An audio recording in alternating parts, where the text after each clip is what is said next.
Sebelum kalian menyaksikan video ini, silakan tekan tombol subscribe dan aktifkan lonceng notifikasinya agar tidak ketinggalan info menarik lainnya. Baik, kembali lagi bersama saya Tias Paramita, masih di Fintalk untuk edisi hari ini, Senin 16 November 2020. Dan seperti yang Tias janjikan tadi, di segmen kedua ini, kami berikan kesempatan untuk pemirsa Radio Guntur bergabung di 23455 untuk menyampaikan aspirasi, saran, dan masukannya terkait topik yang kita bahas di Fintalk kali ini, mengenai Pade Payu sebagai etika bisnis orang Bali. Barangkali dari pemirsa Radio Guntur yang punya bisnis gitu ya Pak ya, pernah menerapkan etika bisnis Pade Payu ini, bisa sharing pengalamannya, atau mungkin ada kendala-kendala yang dihadapi dalam menerapkan etika bisnis Pade Payu yang satu ini. Oke, sembari kita menunggu penelpon yang tergabung di 23455, Tias kembali akan bertanya-tanya ya, ngobrol bareng sama Pak Ananta.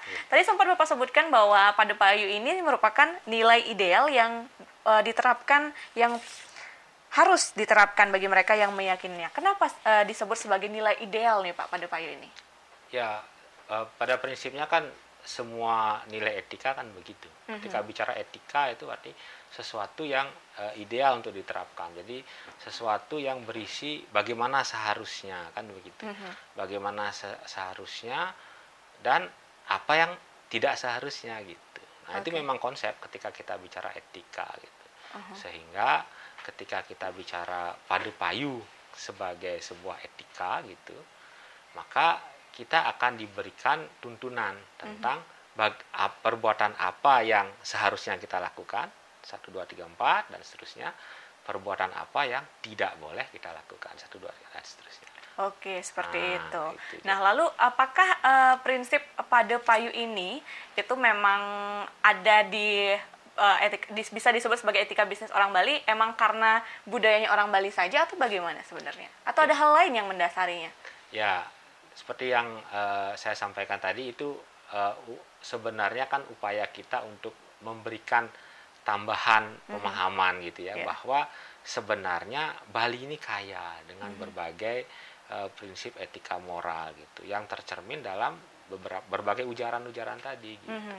Nah, ini yang membuat kita harus berbangga sebenarnya gitu, dan tidak melihat bahwa apa yang dari timur, dari Bali itu budaya kita Indonesia itu inferior dibandingkan ilmu pengetahuan yang berasal dari barat gitu. Ini juga kritik terhadap kita ya, termasuk kita di kalangan akademisi ya, yang selama ini ketika mengajar gitu ya, pasti bicara soal etika pasti dari barat. Ketika belajar filsafat pasti dari barat. Sumber pengetahuan barat. Nah, itu. Jadi ini merupakan ya upaya kita sedikit demi sedikit untuk berusaha memperkenalkan ini, dan karena ini dekat dengan budaya kita gitu, harapannya ini bisa lebih aplikatif malahan. Gitu. Ya itu. Jadi harapannya memperkenalkan dan dengan kenal gitu, menyadari, tahu ya, harapannya nanti bisa melaksanakan dengan baik. Bisa diterapkan gitu. dengan baik gitu ya. Nah, lalu apakah etika bisnis Pade Payu ini hanya diterapkan oleh Tias tahan dulu ya, kita berikan kesempatan untuk penelpon yang sudah bergabung di 23455. Halo, selamat pagi. Iya, pagi. Gongde nih, Tes. Oke, Gongde ngurah Ya, langsung. karena ini penyiar kami sangat profesional, sudah segalanya ditanyakan. Gongde cuma satu pertanyaan, Pak. Gongde kan jual beli saham. Sekarang semua saham orang di luar negeri itu dijual ke Gongde, tapi Gongde diberi syarat jangan lebih dari setengah, nawar Gongde tawar aja setengah. Apa salah Gongde seperti itu? Karena semuanya itu dijual sahamnya yang mencari uang bank. Jadi Gongde kan tidak pakai uang bank, jadi dia tahu itu, makanya sekarang Gongde lakukan itu. Apa Gongde salah? Itu saja pertanyaan Gongde, semoga bermanfaat. Om Santi. Terima kasih untuk Gongde di Ngurah Rai. Mungkin agak sedikit melenceng gitu ya Pak dari topik, tapi ingin ditanggapi Pak, silakan. Ya, jadi tentu saja dalam kalau memang kita bicara bisnis yang kita lihat di sekeliling kita gitu kan, prinsip Pade Payu ini memberikan landasan operasional sehingga kita sama-sama untung, sama-sama berkembang dan seterusnya. Nah, dalam konteks apa yang disampaikan oleh Pak Gongde luar biasa sekali ya. Jadi memang sekarang kondisi saham sedang ya bisa dikatakan fluktuatif sekali ya. Apa yang dilakukan oleh Pak Gongde ini ya memang merupakan sebuah transaksi bisnis gitu. Sehingga ketika Pak Gungde kemudian mendapat tawaran dan memang kalau itu bisa memberikan manfaat bagi pihak lain tanpa kemudian merugikan, dalam konteks semua itu merupakan harga kesepakatan kan demikian, ya silakan saja, itu bukan hal yang melanggar prinsip Padu Payu ini. Karena kan prinsipnya kesepakatan tidak ada yang dirugikan, kecuali misalnya ketika kita bertransaksi sudah tahu orang itu susah gitu, misalnya kita memanfaatkan itu dengan semaksimal mungkin gitu. Meskipun ini merupakan praktek bisnis biasa, tapi harapannya hal itu tidaklah keterlaluan gitu. Ketika kita misalnya membeli sesuatu gitu, karena dia butuh dana gitu misalnya, kita kemudian membeli sesuai dengan kesepakatan. Nah, kalau sudah tahu dia perlu dana, ya segera ditransfer uangnya, segera dilunasi dan seterusnya.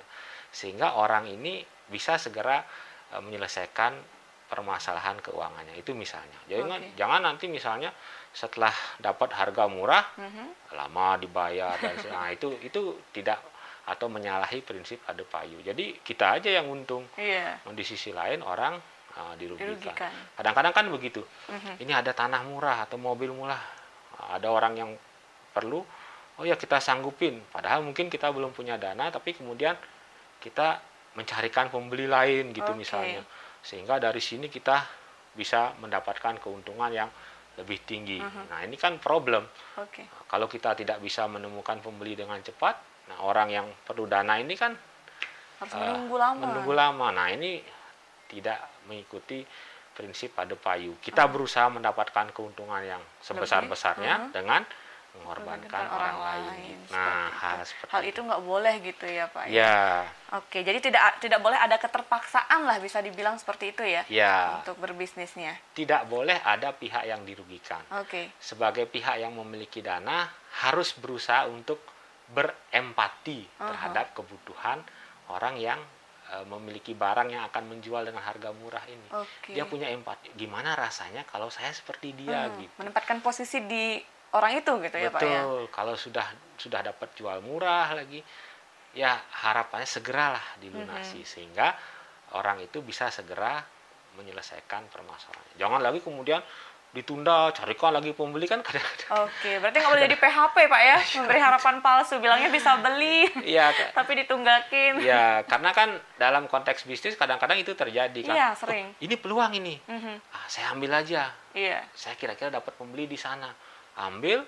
Setelah itu ternyata agak susah. Nah, sedangkan orang ini mungkin sudah dikejar-kejar dengan ya kebutuhannya gitu misalnya. Kita beberapa hari carikan, nah, kita kan berusaha untuk mendapatkan keuntungan maksimal dengan mengorbankan orang lain. Nah, itu yang masalah sebenarnya. Tapi dalam konteks jual beli, kalau memang kesepakatan ya tidak masalah. Jadi buat pemirsa Radio Guntur yang sedang berbisnis nggak boleh kayak gitu ya. Harus bisa berempati sama orang-orang. Empati itu penting sekali. Apalagi udah dikasih murah, jangan isi ditawar-tawar lagi, malah digantung lagi ya. Apakah jadi beli atau enggak gitu. Ya itu salah satu contoh kecil ya. Salah satu contoh kecil. Nah, kalau dari tadi kan kita membicarakan prinsip atau etika Padu Payu ini dari segi bisnis, perusahaan gitu tadi kita menyebutnya Pak ya. Tias takutnya ntar pemirsa Radio Guntur di rumah nih salah kaprah. Apakah etika bisnis Padu Payu ini hanya bisa diterapkan oleh perusahaan-perusahaan besar atau mungkin para pedagang-pedagang kecil itu juga bisa menerapkan prinsip atau etika bisnis yang satu ini? Ya bisa. Jadi karena pada prinsipnya Padu Payu ini adalah etika utama gitu. 4 perbuatan utama dan dilandasi oleh budaya kita sebagai orang Bali yang kolektif. Itu sangat bisa. Bahkan ini akan semakin terasa gitu ketika kita bicara bisnis dalam skala kecil gitu. Jadi ketika bisnis skala kecil kan ini menjadikan relasi kita sebagai pebisnis dengan stakeholder atau ya pemangku kepentingan kita itu semakin intens kan gitu. Nah, ini justru semakin membuat etika bisnis Padu Payu ini semakin relevan gitu. Jadi kita setiap hari bertemu dengan konsumen kita, sehingga ketika kita bertransaksi kita menyajikan barang yang berkualitas misalnya. ini manis Bu, manis, bener-bener manis gitu. Sehingga kita payu jual, dia payu juga makan. Jangan sampai ini manis Bu, manis sampai rumah gitu. Nah, akhirnya kita payu jualan, dia nggak payu makan. Iya. Kan itu problem gitu. Oke, berarti itu tidak menerapkan etika pada payu bisa dibilang Pak ya kalau kayak gitu. Iya, itu tidak menerapkan etika pada payu. Sehingga dia payu jualan, tapi orang lain nggak payu bisa makan enak gitu ya Pak ya. Nah, dalam konteks bisnis hal seperti ini justru akan menyebabkan seorang pebisnis itu hanya mendapatkan keuntungan sesaat dia gitu. Jadi dia tidak berempati terhadap itu, tidak menganggap bahwa pelanggan itu adalah sahabatnya. Tidak memegang prinsip Maitri tadi kan, dia tidak memandang pelanggan itu sahabatnya. Kalau kita dengan sahabat kan ya berusaha untuk berbuat baik ya, karena kita kenal, ketemu sehari-hari. Nah, kadang-kadang orang berbisnis, mohon maaf, bidan ben tepuk kan gitu. Nah, sekali-sekali aja, nanti paling juga nggak ketemu lagi. Jangan seperti itu. Anggaplah dia itu sahabat kita gitu. Sesuatu yang tidak kita lakukan kepada sahabat ya harusnya tidak dilakukan pada konsumen gitu. Benar. Sehingga ketika ada apa istilahnya, kita jual mangga misalnya, sekarang kan musim mangga ya, jual mangga, kalau memang nggak manis ya bilang aja belum mateng atau bagaimana gitu. Kan bisa dipakai bahan rujak gitu ya Pak ya. Betul. Jadi seperti kita berbisnis dengan sahabat. Nah, kemudian kita juga berempati gitu. Jadi kalau kita jadi pembeli, kemudian ketika kita sudah pingin banget makan buah, ternyata baru dibuka masam gitu ya. Gimana perasaan kita kan demikian. Nah, itu yang harus kita kedepankan, sehingga dalam berjualan itu kita ya harus memberikan kualitas produk yang terbaik, berterus terang, jujur gitu. Nah, hal-hal seperti ini kan universal sifatnya dan akan lebih mengena ketika dimanfaatkan oleh orang-orang yang berbisnis dalam skala kecil justru. Jadi ini karena relasi dengan konsumen akan lebih dekat dan dia memang sangat perlu ketika bisnis baru terutama sangat perlu membangun kredibilitas, track record yang baik dalam berbisnis. Gitu. Oke, seperti itu. Jadi bisa dibilang etika bisnis pada payu ini bisa mempengaruhi kepercayaan dari konsumen itu sendiri. Betul. Dan ini dampaknya jangka panjang. Gitu. Dampaknya. Boleh jadi dia bisa menjual sekilo 2 kilo saat ini gitu ya. Tapi kemudian ketika orang atau pembeli yang dikecewakan itu datang, dia tidak akan ke pedagang lain gitu ya. Ke pedagang yang sama atau dia akan berpindah ke pedagang lain. Gitu. Kalau dikecewakan gitu ya. Betul. Sehingga kan kemudian dia dapat untung sekali, setelah itu dia akan kehilangan pelanggan untuk selama-lamanya gitu. Nah, sehingga ini juga sangat relevan untuk menjaga sustainability bisnis gitu. Sehingga bisnis akan terus berlanjut gitu. Oke, bisa dibilang nanti kalau misalnya ada dari pemirsa Radio Guntur yang sekarang lagi berbisnis, kok kayaknya pelanggannya makin hari makin sedikit gitu ya, padahal awal-awal rame. Bisa jadi coba deh diperhatikan ya, apakah waktu jualan malah tidak berempati kepada konsumen. Kalau sampai itu menjadi alasannya, sekarang harus segera dibenahi gitu Pak ya. Harus bisa menempatkan posisi kita kalau jadi konsumen gimana sih kalau diperlakukan kayak gitu gitu ya Pak ya. Nah, lalu ada nggak sih kendala yang dihadapi oleh para pembisnis gitu ya, atau mungkin pedagang penjual yang menerapkan etika bisnis pada payu ini Pak? Ya, ini juga kita mengenal ada yang disebut sebagai mental menerabas ya. Jadi ya salah satu konon ya ciri orang Indonesia pada umumnya adalah memiliki mental menerabas gitu. Jadi dia tidak ingin tidak suka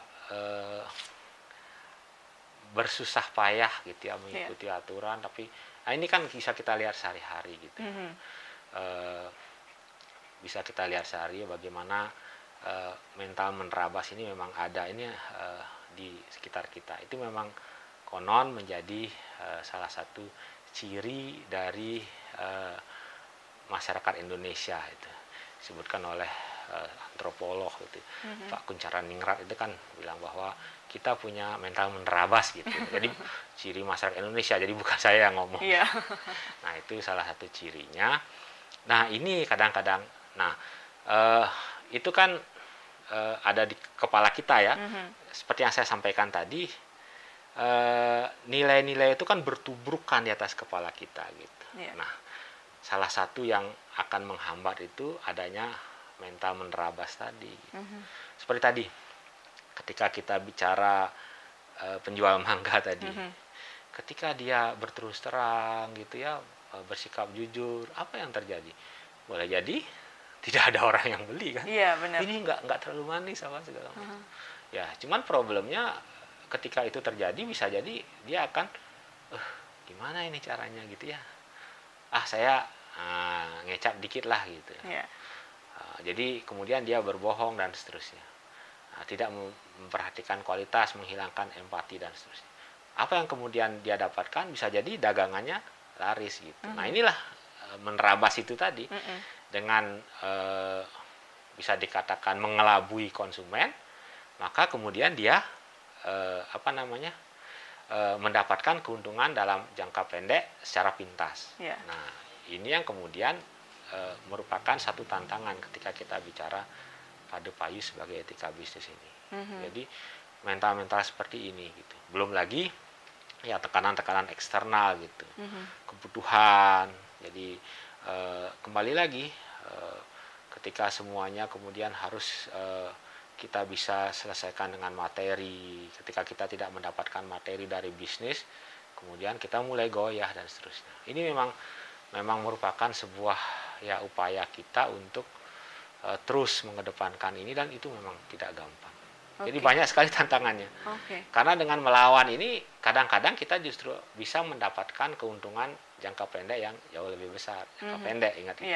Jangka pendek. Nah, lalu apakah etika bisnis pada payu ini emang sulit untuk diterapkan atau bagaimana, Pak?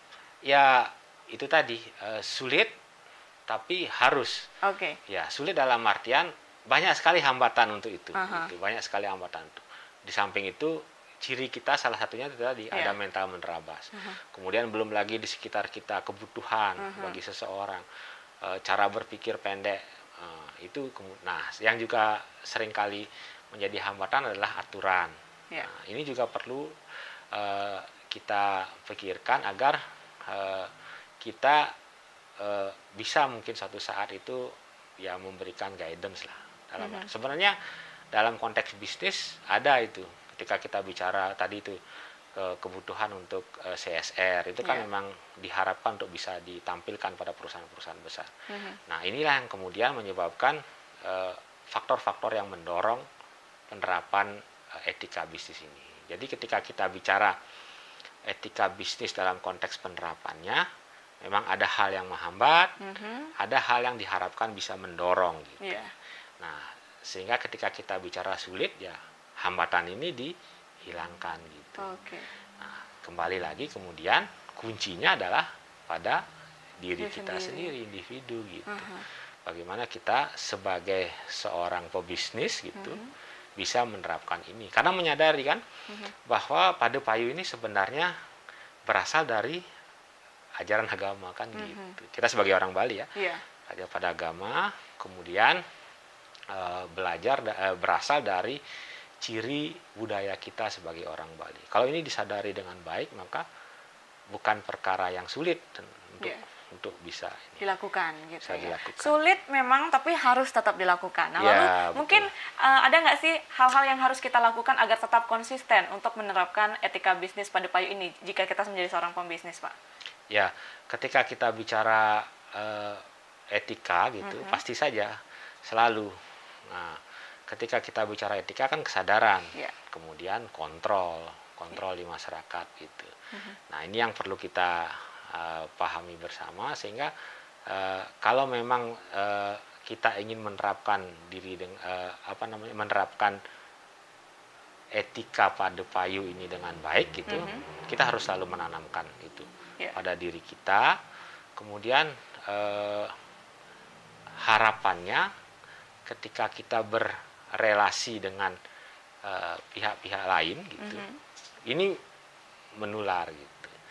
Ya, jadi kita misalnya selalu mengedepankan ini, harapannya supplier juga demikian, harapannya konsumen juga demikian, karyawan juga demikian dan seterusnya. Ini harus kita Sama seperti ya perbuatan baik pada umumnya ya, sesuatu itu harus selalu dilakukan, saling mengingatkan gitu. Ya itu perlu. Di samping itu ya karena ketika kita melakukan perbuatan atau praktek bisnis yang melanggar etika, boleh jadi ada aturan yang mengatur itu. Nah, misalnya pencemaran lingkungan kan gitu. Itu kan tidak boleh menyalahi etika pada payu dan menyalahi aturan undang-undang. Nah, ketika itu terjadi, maka pihak-pihak yang berwenang diharapkan bisa mengambil tindakan secara tegas. Jadi itu harus bersinergi itu. Jadi dari dalam diri, kontrol lingkungan, pemerintah dan seterusnya. Itu merupakan sebuah upaya yang secara simultan diharapkan ya bisa membuat semua orang yang menekuni bisnis ya menerapkan dengan baik prinsip pada payu ini. Oke, bisa dibilang juga kita harus percaya dengan yang namanya karma pala gitu Pak ya. Betul. Dalam prinsip etika bisnis pada payu ini gitu. Ya, Kalau kita berbuat baik, maka baik juga yang akan kita dapat. Seperti itu bisa dibilang. Jadi ini kalau dalam konteks ya alur pemikiran ya, ini termasuk sebagai pemahaman tentang bisnis yang terintegralistik gitu. Kalau selama ini kan bisnis itu dianggap sesuatu yang untung rugi, rasional dan seterusnya kan. Nah, sekarang kajian-kajian terbaru dalam bisnis itu menganggap bisnis itu tidak bisa dipisahkan dari aspek sosiokultural pelaku bisnis gitu. Ada kajian yang seperti itu. Sehingga orang berbisnis itu tidak bisa dipisahkan dari faktor budaya, agama dan seterusnya. Banyak kajian seperti itu. Misalnya kajian tentang kenapa orang Jepang maju gitu. Karena dia memiliki religi Tokugawa. Jadi semangat samurai Bushido itu ya. Jadi mereka menganggap bisnis itu adalah pertarungan gitu. Sehingga ketika dia berbisnis kalah menang itu sama dengan hidup dan mati. Sehingga mereka sangat giat, gigih dalam berbisnis. Orang Jepang kan terkenal tepat waktu, disiplin dan seterusnya. Kenapa? Karena mereka memandang bisnis itu adalah tak ubahnya pertempuran gitu. Pertarungan hidup dan matinya mereka gitu. Ya, nah kita bisa dibalik kembangkan berbasis budaya kita. Salah satunya pada payu ini. Kita menganggap gitu ya, berbisnis itu adalah ya upaya kita untuk ya melayani kan demikian. Jadi konsumen, melayani masyarakat, melayani karyawan, demikian juga sebaliknya. Sehingga masing-masing pihak itu mengedepankan itu tadi sikap-sikap yang baik, keutamaan, mengutamakan kolektivitas, tidak mau menang sendiri dan seterusnya. Nah, inilah kemudian menyebabkan ketika kita bicara etika ini merupakan etika yang kalau diterapkan dengan konsisten pasti pada ujungnya akan tidak saja mempertahankan relasi kita, tapi juga akan menghasilkan keuntungan dalam jangka panjang. Jangka panjang ya, keuntungan jangka panjang. Oke, dari yang Bapak lihat saat ini, apakah banyak pembisnis di Bali yang sudah menerapkan etika bisnis pada payu ini, Pak? Ya, kalau kita lihat secara persis ya, saya terus terang belum bisa sampaikan dengan baik, karena ini juga bisa jadi merupakan ranah riset yang baik gitu. Jadi kalau kita sampaikan nanti tentu saja perlu riset yang panjang. Tapi salah satu ciri orang bisa melaksanakan etika bisnis itu keberlangsungan bisnisnya. Jadi kalau ada bisnis yang kemudian terus gitu, nah itu bisa dipastikan gitu dia tidak melaksanakan konsep ini, karena dia tidak bisa memaintain hubungan dengan stakeholdernya dengan baik gitu. Dia hanya mementingkan keuntungan jangka pendek dan seterusnya. Oke, terakhir Pak, sebelum mengakhiri ada closing statement yang ingin disampaikan kepada pemirsa Radio Guntur terkait topik kita pada pagi hari ini? Ya, jadi yang ingin saya sampaikan adalah dalam berbisnis kita harus pula memperhatikan etika gitu ya. Nah, berbagai panduan tentang etika bisa kita dapatkan. Nah, salah satunya dari konsep etika padu payu ini. Ini merupakan konsep etika yang berangkat dari ya kearifan lokal orang Bali gitu ya, yang berlandaskan pada agama dan aspek budaya.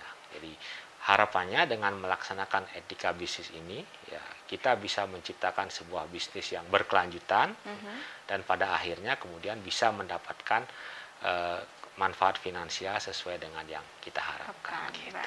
Baik, terima kasih Pak Ananta sudah hadir di Studio Gempol 38, sudah berbagi ilmunya bersama kita. Semoga apa yang disampaikan tadi bisa menambah pengetahuan dan menginspirasi pemirsa Radio Guntur yang ada di rumah ya. Untuk Anda yang kelewatan Fintalk untuk edisi hari ini, jangan lupa bisa langsung dicek di kanal YouTube-nya Radio Guntur. Kalau suka sama videonya jangan lupa di-like, di-subscribe, dan diklik juga ya tombol loncengnya agar kalian tidak ketinggalan video-video menarik lainnya dari kami. Dan jika ada saran masukan lainnya bisa ditinggalkan di kolom komentar. Dan juga ucapkan terima kasih kepada pemirsa Radio Guntur yang sudah bergabung di 23455. Sekian untuk Fintalk edisi hari ini. Saya Tias Paramita pamit undur diri dan sampai jumpa di Fintalk berikutnya.